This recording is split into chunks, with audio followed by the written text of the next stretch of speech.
प्रधानमंत्री नरेंद्र मोदी ने उत्तर प्रदेश में बनने वाले 594 किलोमीटर लंबे गंगा एक्सप्रेसवे का किया शिलान्यास। उत्तर प्रदेश में 36,230 करोड़ की लागत से बनने वाले सबसे बड़े गंगा एक्सप्रेसवे का नरेंद्र मोदी द्वारा शाहजहांपुर में रिमोट का बटन दबाकर शिलान्यास किया गया। इस दौरान उनके साथ उत्तर प्रदेश के मुख्यमंत्री योगी आदित्यनाथ व उप मुख्यमंत्री केशव प्रसाद मौर्य भी मौजूद रहे। आपको बता दें, संबोधित के दौरान प्रधानमंत्री नरेंद्र मोदी ने यूपी प्लस योगी बहुत उपयोगी का नारा भी दिया। सर्वप्रथम उन्होंने जनपद के अमर शहीद वीर सपूत पंडित रामप्रसाद बिस्मिल, अशफाक उल्लाह खां व ठाकुर रोशन सिंह को शाहजहांपुर की क्षेत्रीय भाषा में प्रणाम किया। अब 594 किलोमीटर लंबा उत्तर प्रदेश के मेरठ से प्रयागराज तक का सफर मात्र 5.5 घंटे का रह गया है। इस एक्सप्रेसवे पर 120 किलोमीटर प्रति घंटे की आधिकारिक स्पीड मान्य होगी। उन्होंने कहा, गंगा एक्सप्रेसवे क्षेत्रीय लोगों को नए अवसर लाएगा कि उत्तर प्रदेश डबल इंजन की सरकार के सहयोग से प्रगति के पथ पर अग्रसर है। दूसरा, करोड़ से अधिक रुपये किसानों को सम्मान के रूप में सरकार द्वारा हर चौथे महीने में 2,000 रुपये किसान सम्मान निधि के रूप में किसानों के खाते में सीधे स्थानांतरित की जा रही है। इस अवसर पर उन्होंने सरकार के द्वारा चलाई जा रही उज्ज्वला गैस योजना, प्रधानमंत्री आवास योजना आदि विभिन्न योजनाओं का भी जिक्र किया। उत्तर प्रदेश में नए एक्सप्रेसवे, नई रेलवे लाइन व नए हवाई सेवाएं एक वरदान के रूप में मिल रहे हैं। साथ ही एक शहर से दूसरे शहर में जाने के लिए उतना समय नहीं लगेगा जितना पहले लगता था। यह एक्सप्रेसवे पश्चिमी उत्तर प्रदेश से पूर्वी उत्तर प्रदेश को जोड़ने में ही नहीं बल्कि बिहार बंगाल जाने वालों के लिए भी एक सौगात है। किसान हो या नौजवान हो, हर किसी के सपनों को नया आयाम देगा। विपक्ष पर हमला बोलते हुए कहा कि पहले जनता के पैसे से क्या क्या होता था और उत्तर प्रदेश के पैसे को उत्तर प्रदेश के विकास में लगाया जा रहा है। पहले की परियोजनाओं से अपनी जेबें भरी जाती थी, लेकिन आज पैसे का सही इस्तेमाल कर विकास में लगाया जा रहा है। आज डबल इंजन की सरकार में चाहे कुशीनगर इंटरनेशनल एयरपोर्ट को गोरखपुर एक्सप्रेसवे आदि कोई भी मेगा प्रोजेक्ट हो, सभी पर आज तेजी से काम चल रहा है। 21वीं सदी में किसी भी प्रदेश के लिए हाई स्पीड कनेक्टिविटी की जरूरत है, इसलिए एक्सप्रेसवे यूपी के विकास में साधक सिद्ध होगा। इस एक्सप्रेस को मेट्रो, हवाई पट्टी, रेलवे लाइन आदि विभिन्न सुविधाओं से जोड़ा जाएगा। हमारे उद्यमों, उद्योगों को एक्सप्रेसवे से बड़ा लाभ होगा। हमारी सरकार सबका साथ, सबका विकास, सबका विश्वास के साथ उत्तर प्रदेश में बिना भेदभाव के साथ विकास कर रही है। बिजली पर उन्होंने कहा कि 5 साल पहले प्रदेश के कुछ इलाकों में ही बिजली मिलती थी, गांव देहात में दर्शन नहीं होते थे, केवल कुछ लोगों का ही भला होता था। लेकिन अब हर क्षेत्र में पर्याप्त विद्युत आपूर्ति मिल रही है तथा उत्तर प्रदेश में 80 लाख मुफ्त कनेक्शन दिए हैं। मेरी सरकार दिन रात गरीबों के लिए काम करती है। हमारी सरकार ने यूपी में 30 लाख गरीबों को छत देकर उनका सम्मान किया। उनके आशीर्वाद से हमें ऊर्जा, ताकत मिलती है, उनका आशीर्वाद मिलता है। और शाहजहांपुर में भी 50,000 लोगों को छत देने का कार्य योगी और मोदी सरकार ने किया है। जो लोग अभी प्रधानमंत्री आवास से वंचित हैं, उनके लिए मोदी और योगी लगातार प्रयास कर रही है, करती रहेगी। इसकी सरकार 2 लाख करोड़ रुपए सरकार ने दिए हैं। पहले रात बेरात कोई इमरजेंसी पर जाती, अस्पताल की जरूरत पड़ जाती तो लखनऊ जाना होता था, तो वही योगी सरकार ने शाहजहांपुर व हरदोई को भी एक के मेडिकल कॉलेज देकर सरकार के दमदार काम को दिखाया है।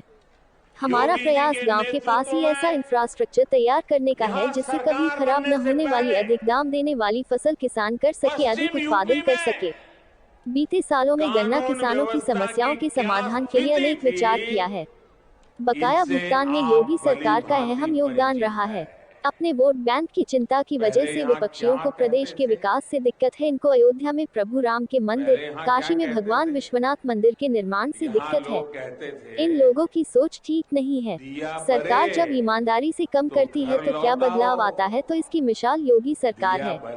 पहले घर के लोग कहते थे कि सूर्य ढलने से पहले घर लौट आओ, नहीं तो कट्टा लहराने वाले सड़कों पर मिलने लगते थे। बेटियों के साथ अनहोनी होती रहती है, गुंडागर्दी हावी थी, कहीं भी कब दंगा हो जाए कोई नहीं बता सकता था। लेकिन आज योगी जी के नेतृत्व में इन सभी प्रकार के अत्याचारों पर जंग सी लग गई है। अब गुंडे माफिया बाहर निकलने से कतरा रहे, क्योंकि योगी की पुलिस उनका इंतजार कर रही है। इस मौके पर केंद्रीय मंत्री DL वर्मा, उत्तर प्रदेश के कैबिनेट मंत्री जितिन प्रसाद व सुरेश कुमार खन्ना, जिलाध्यक्ष हरिप्रकाश वर्मा आदि। बेटियों की सुरक्षा पर आए दिन सवाल उठते रहते थे। बेटियों का स्कूल कॉलेज जाना तक मुश्किल कर दिया गया था। व्यापारी कारोबारी घर से सुबह निकलता था, परिवार के सोतीगंज ही आती थी। दशकों से ऐसा ही चला जा रहा था।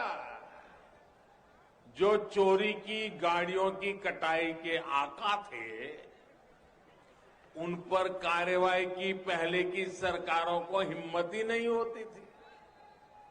ये काम भी अब दमदार योगी जी की सरकार और स्थानीय प्रशासन ने किया है।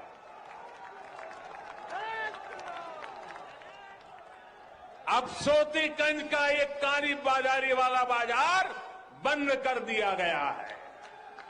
भाई और बहनों, जिनको माफिया का साथ पसंद है, वो माफिया की ही भाषा बोलेंगे। हम तो उनका गौरवगान करेंगे जिन्होंने अपने तप और त्याग से इस देश को बनाया है। आजादी का अमृत महोत्सव इसी भावना का प्रतीक है। देश की आजादी के लिए जीवन समर्पित करने वालों को उनका उचित स्थान दिलाना, ये हम सभी देशवासियों का कर्तव्य है, हमारा दायित्व है। इसी कड़ी में शाहजहांपुर में शहीद संग्रहालय का निर्माण किया जा रहा है। संग्रहालय में शहीदों की स्मृतियों को संजोया गया है। ऐसे प्रयासों से यहां आने वाली नई पीढ़ी को राष्ट्र के प्रति समर्पण की प्रेरणा हमेशा मिलती रहेगी। आपके आशीर्वाद से यूपी के विकास का ये कर्मयोग ऐसे ही निरंतर जारी रहेगा। पूर्व हो या पश्चिम, अवध